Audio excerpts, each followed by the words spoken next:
Buenos días, el día de hoy estaremos hablando de catarata. Comenzaremos hablando un poco de la anatomía del cristalino. El cristalino es una estructura normalmente clara y biconvexa. Se caracteriza por su forma elíptica al ser observado lateralmente, con dimensiones aproximadas de 3.5 a 4 milímetros en sentido antero-posterior y 9 a 10 milímetros en diámetro. Está situado posteriormente y en cerca proximidad del iris. Su transparencia se atribuye a la regularidad de la forma celular, el volumen celular uniforme, la mínima presencia de espacio extracelular y la escasez de elementos dispersantes. Está sostenido por las zónulas que lo conectan al cuerpo ciliar. La tensión en estas fibras se regula mediante la contracción del músculo ciliar, permitiendo que el cristalino adopte una forma más esférica para la acomodación. La cápsula del cristalino, que reviste su superficie externa, influye en su elasticidad y capacidad de acomodación, siendo más delgada en el polo posterior. El cristalino se encuentra sujeto al ojo en todo su contorno por unas fibras transparentes llamadas zónulas de zinc, las cuales conectan el cristalino con el cuerpo ciliar. Esta estructura contiene el músculo ciliar, que es el encargado de cambiar la curvatura del cristalino para así enfocar objetos cercanos, que es la acomodación. ¿Qué es la catarata? La catarata es la opacificación parcial o total del cristalino de uno o ambos ojos, que puede o no disminuir la agudeza visual, adquiriendo importancia clínica cuando disminuye esta agudeza visual. En las cataratas hay un proceso de opacificación del cristalino que tiene como consecuencia la disminución de la capacidad visual debido al descenso en el número de rayos de luz que inciden sobre la córnea. Hay presencia de agregados de proteína que esparcen los rayos luminosos y reducen su transparencia. Las cataratas provocan dispersión de la luz y en consecuencia visión borrosa. Dentro de los factores de riesgo tenemos enfermedades sistémicas como diabetes mellitus, exposición a rayos ultravioleta, exposición a radiación ionizante, tabaquismo, traumatismo y uso de esteroides. Los pacientes van a referir visión borrosa, en ocasiones visión doble, dificultad en visión lejana, dificultad para ver de noche, leucocoria o ausencia de reflejo rojo. Se debe realizar exploración oftalmológica completa en todo paciente con sospecha de catarata. Es importante documentar las características físicas del cristalino, especificando el grado de opacidad del núcleo, corteza y cápsula posterior, asignando el grado de opacidad de acuerdo al sistema de clasificación. Se debe evaluar si los reflejos pupilares están presentes. Cuando no es posible valorar el fondo de ojo por la opacidad de medios y se tenga disponible el ultrasonido, se puede realizar un modo D para conocer el estado del polo posterior. Hay varios métodos para clasificar las cataratas. Tenemos por zona, por desarrollo, por etiología y por aparición. Por zona es sala nuclear, subcapsular y cortical. Por su desarrollo inmadura, hipermadura y morganiana. Según su etiología como senil y traumática y según su aparición como congénita y senil. De acuerdo a la clasificación de maduración de la catarata, tenemos la catarata inmadura, la catarata madura, la catarata hipermadura y la morganiana. La catarata inmadura es aquella en la que el cristalino presenta una opacificación parcial. Este aún presenta regiones transparentes. La catarata madura es cuando la opacificación del cristalino es completa. Toda la sustancia del cristalino está opaca. La catarata hipermadura tiene una cápsula anterior encogida y arrugada por salida de agua del cristalino.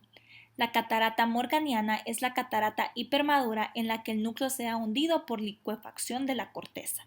Las proteínas corticales se han licuado. Las cataratas congénitas se presentan al nacer o poco después. La incidencia de cataratas congénitas es de aproximadamente 3 en 10.000 nacidos vivos. 2/3 son bilaterales y en estas se identifica la causa en alrededor de la mitad de los casos. Las cataratas unilaterales suelen ser esporádicas, sin historia familiar ni enfermedad sistémica, y afectan a niños que por lo general son sanos. El factor etiológico más común es la herencia autosómica dominante. Otras posibles causas son anomalías cromosómicas, trastornos metabólicos e infecciones intrauterinas. Las cataratas congénitas hereditarias aisladas conllevan un pronóstico mejor que las que coexisten con anomalías oculares o sistémicas. Para determinar la trascendencia visual de la opacidad del cristalino en el recién nacido hay que fijarse principalmente en el aspecto del reflejo rojo y el grado de visualización del fondo de ojo.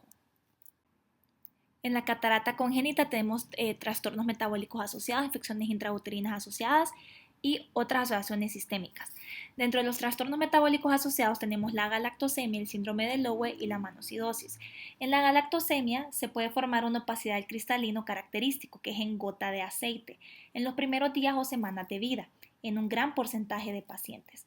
La eliminación de la galactosa puede revertir los cambios incipientes del cristalino. El síndrome de Lowe puede presentar catarata y también puede haber microfaquia. Aparece en glaucoma congénito en cerca de la mitad de estos pacientes. La manocidosis son frecuentes las opacidades punteadas en la corteza posterior del cristalino, dispuestas con un patrón radial. También puede haber nebulosidad corneal, que en general son raras. Las infecciones intrauterinas asociadas tenemos la rubiola, la toxoplasmosis, la infección por citomegalovirus y la varicela. La rubiola congénita puede originar graves malformaciones fetales. Aparecen cataratas unilaterales o bilaterales nucleares perladas o más difusas en alrededor del 15% de los casos. La toxoplasmosis. Las manifestaciones oculares de la toxoplasmosis congénita consisten en cataratas, corioretinitis, microftalmia y atrofia óptica. En las infecciones por citomegalovirus, entre las manifestaciones puede haber catarata, corioretinitis, microftalmia, queratitis y atrofia óptica. En la varicela, sus posibles manifestaciones oftalmológicas son catarata, microftalmia, corioretinitis, hipoplasia de papila óptica y atrofia óptica. En las otras manifestaciones sistémicas tenemos el síndrome de Down, síndrome de Edwards y síndrome de Halford-Streiff. Entonces, dentro de la trisomía 21, las manifestaciones oculares tenemos catarata de morfología variada, las opacidades suelen ser simétricas y a menudo aparecen en niños mayores. Otras alteraciones serían las manchas de Creutzfeldt o hipoplasia en el iris, blefaritis crónica, miopía, estrabismo y queratocono. En el síndrome de Edwards, que es la trisomía 18, las manifestaciones oculares, que aparte de la catarata puede haber ptosis, microftalmia, opacidad corneal, colobomubial y del nervio óptico y displasia vitreoretinana. En el síndrome de Hallermann-Streiff presenta catarata en 90% de los casos. El síndrome de Nance-Horan es una enfermedad ligada al cromosoma X que incluye catarata congénita y microcórnea. Las mujeres portadoras pueden mostrar opacidades de las suturas en Y. Aquí podemos ver imágenes de cataratas congénitas. En la primera imagen podemos ver abundantes puntos azules que son muy frecuentes. En la segunda imagen podemos ver catarata congénita nuclear, que las opacidades nucleares están confinadas en el núcleo embrionario fetal. Y en la tercera imagen, las opacidades laminares afectan la lámina concreta del cristalino, tanto anterior como posteriormente, y pueden asociarse a extensiones radiales. En la primera imagen podemos ver las opacidades centrales en gota de aceite que son típicas de la galactosemia. En la segunda imagen hay una catarata polar posterior que puede estar asociada al lenticono posterior o vestigios vasculares fetales. Y en la tercera imagen, catarata de las suturas con puntos azules, en la que la opacidad sigue la sutura en Y anterior o posterior, y esto puede verse en mujeres portadoras del síndrome de Nance-Horan. Ahora vamos a hablar de las cataratas adquiridas, que tenemos la catarata senil, las cataratas en enfermedades sistémicas, las cataratas secundarias y las cataratas traumáticas. Dentro de las cataratas senil tenemos la subcapsular, la nuclear esclerótica, la cortical y catarata en árbol de Navidad. De las cataratas en enfermedades sistémicas tenemos de diabetes mellitus, distrofia miotónica, dermatitis atópica y neurofibromatosis de tipo 2. En las secundarias tenemos uveitis anterior crónica, cierre angular agudo, miopía magna, distrofias hereditarias del fondo de ojo. Y de la catarata traumática tenemos las penetrantes, las contusas con electrocaución, la radiación infrarroja, exposiciones a radiación ionizantes. Las cataratas posteriores subcapsulares. Esta opacidad del cristalino puede resultar del traumatismo, uso de corticoides, tópicos o sistémicos, inflamación o exposición a radiación ionizante. Se ubican en la corteza adyacente a la cápsula posterior, por debajo de la cápsula del cristalino, justo por delante de la cápsula posterior. Presenta un aspecto granular o de placa con la iluminación oblicua de la lámpara de hendidura. Se asocia a metaplasia fibrosa del epitelio cristalino. Las cataratas subcapsular. Aunque típicamente se ve negra y vacuolada, con retroiluminación, las vacuolas son células hinchadas que han migrado desde el epitelio cristalineado, similares a las que se ven a menudo postoperatoriamente en la opacificación de la cápsula posterior. Debido a su localización en el punto nodal del ojo, la opacidad subcapsular posterior con frecuencia afecta especialmente a la visión.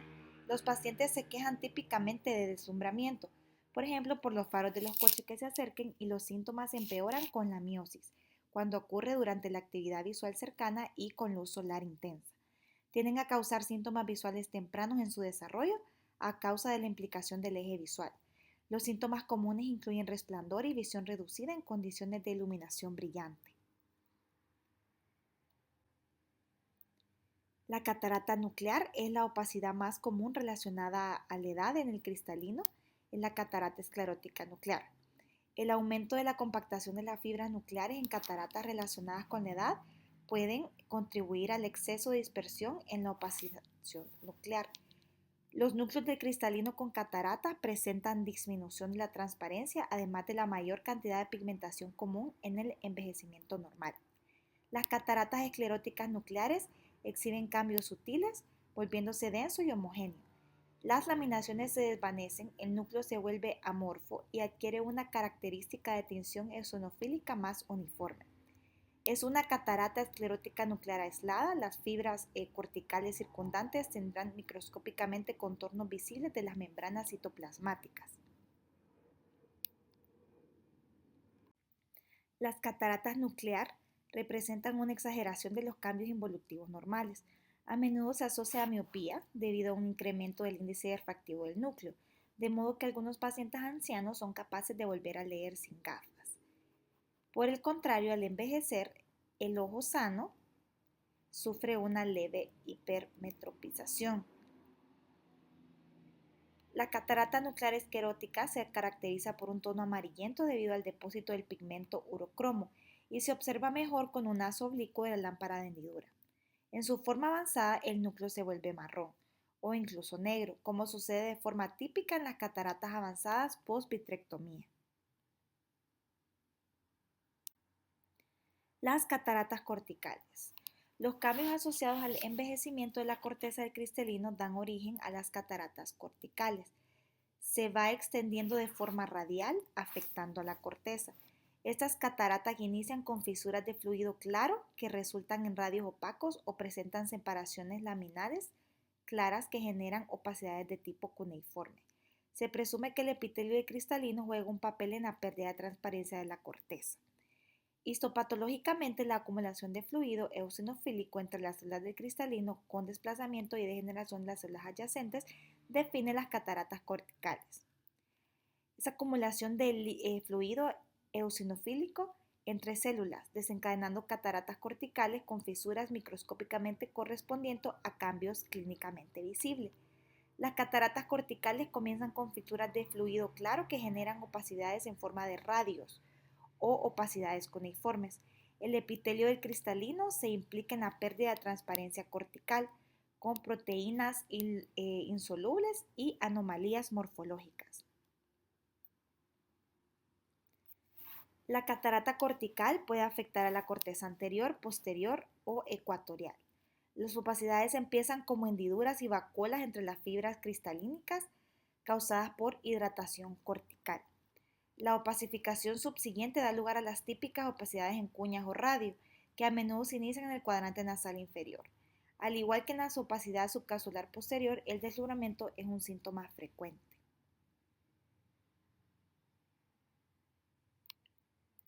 Catarata en árbol de Navidad. Es infrecuente, se caracteriza por opacidades policromáticas en forma de aguja en la corteza profunda y el núcleo. Cataratas en enfermedades sistémicas tenemos en diabetes mellitus, en distrofia miotónica, en dermatitis atópica y en neurofibromatosis tipo 2. En la diabetes mellitus, pues la hiperglicemia se traduce a un aumento del nivel de glucosa en el humor acuoso que se difunde hacia el cristalino. Allí la glucosa se metaboliza a sorbitol que se acumula dentro del cristalino, produciendo una hiperhidratación osmótica secundaria. En grados leves esto puede afectar el índice de refracción del cristalino, con la consiguiente fluctuación refractiva en paralelo al nivel de glucosa en el plasma, de modo que la hiperglicemia produce miopía y la hipoglicemia hipermetropía. Se forman vacuolas de líquido en la corteza que luego progresan a enfermedades francas. La catara diabética clásica, que actualmente es rara, consiste en opacidades corticales en copos de nieve que aparecen en pacientes diabéticos jóvenes. Puede madurar en pocos días o resolver espontáneamente. La catarata senil es más precoz en la diabetes. Son frecuentes las opacidades nucleares y tienden a progresar con rapidez.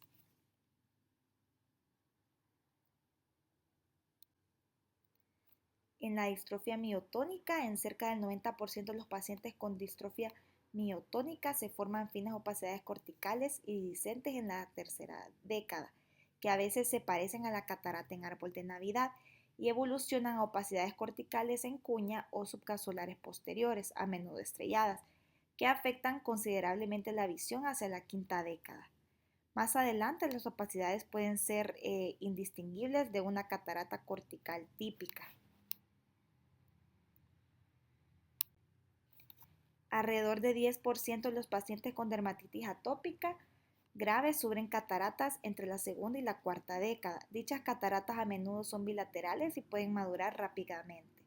Es típica la presencia de una densa placa subcapsular anterior en forma de escudo que arruga la cápsula anterior. También puede haber opacidades subcapsulares posteriores.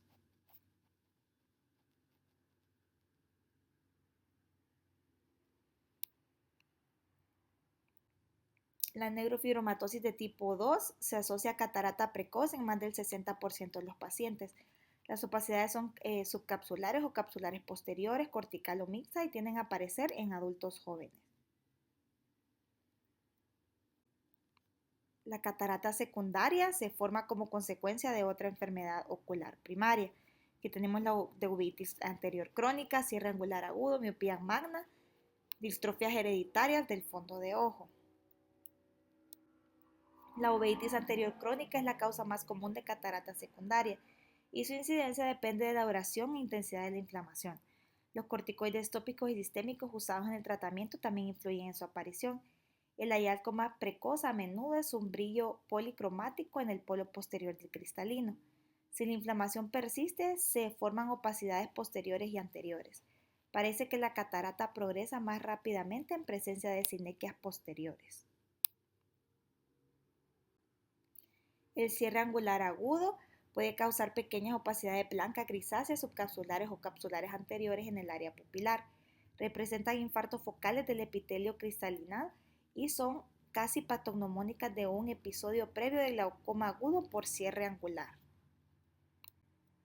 La miopía magna puede asociarse a opacidades subcapsulares posteriores y esclerosis nuclear de aparición precoz, que irónicamente puede aumentar el grado de miopía.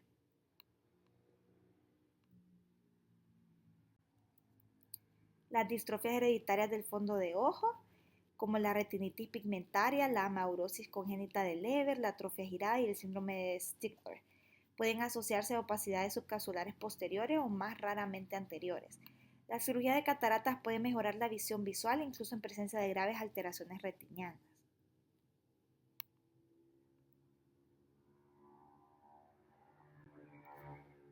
Las cataratas traumáticas con o sin ruptura de la cápsula. Las cataratas por radiación suelen aparecer en la región posterior del cristalino, a menudo como una catarata subcapsular posterior. Lesiones disruptivas de fibras zonulares pueden desplazar el cristalino, su fluxación y generar cataratas traumáticas en cualquier dirección.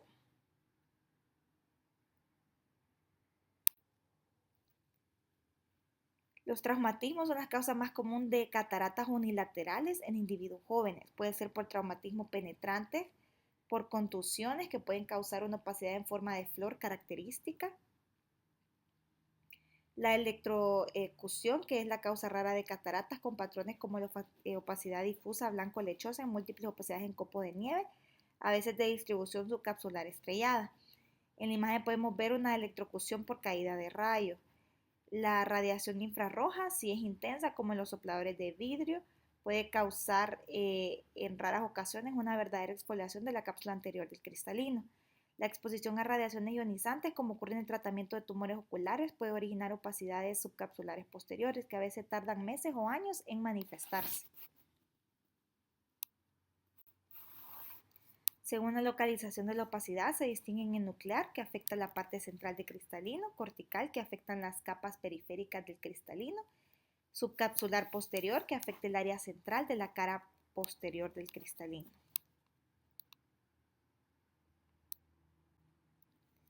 Y este es tipo de cataratas que se clasifican, que el más utilizado es mediante el LOX3, que clasifica el color, la opalescencia nuclear, la opacidad cortical y la subcapsular posterior.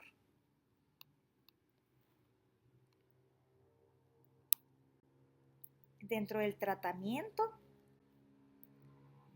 la mayoría de las operaciones de cataratas se realizan con anestesia local, a veces junto con sedación intravenosa u oral. En algunas circunstancias se requiere anestesia general, como en niños y adultos muy jóvenes o ciertos pacientes con ansiedad extrema, discapacidad intelectual, epilepsia, demencia y temblor cefálico. La presencia de cataratas por sí misma no indica la necesidad de cirugía. La cirugía está indicada cuando se reduce la función visual a un nivel que interfiere con las actividades diarias del paciente. Cuando la corrección del deterioro visual que no mejora adecuadamente con graduación óptica que es atribuible a la opacidad del cristalino. También cuando hay dificultad para tareas cotidianas como reconocer rostros, ver televisión, cocinar, jugar deporte, etc. Y cuando hay incapacidad de trabajar y vivir de forma independiente.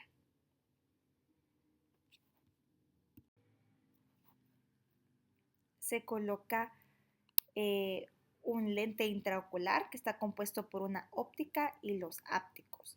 La óptica es el elemento refractivo central, mientras que los ápticos son las asas o soportes que se colocan en contacto con estructuras oculares para centrar la óptica. La cirugía moderna de cataratas con conservación de la cápsula de cristalino permite posicionar la lente intraocular en la localización ideal, es decir, en el saco. Son flexibles, rígidas, multifocales, tóricos o ajustables. La cirugía manual de catarata puede ser una técnica intracapsular, extracapsular y la cirugía manual de cataratas con incisión pequeña.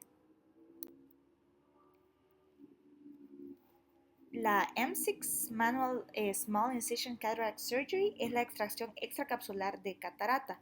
Da muy buenos resultados en manos con experiencia, es una técnica eficaz y segura con buenos resultados visuales y es una técnica necesaria para las cataratas más densas.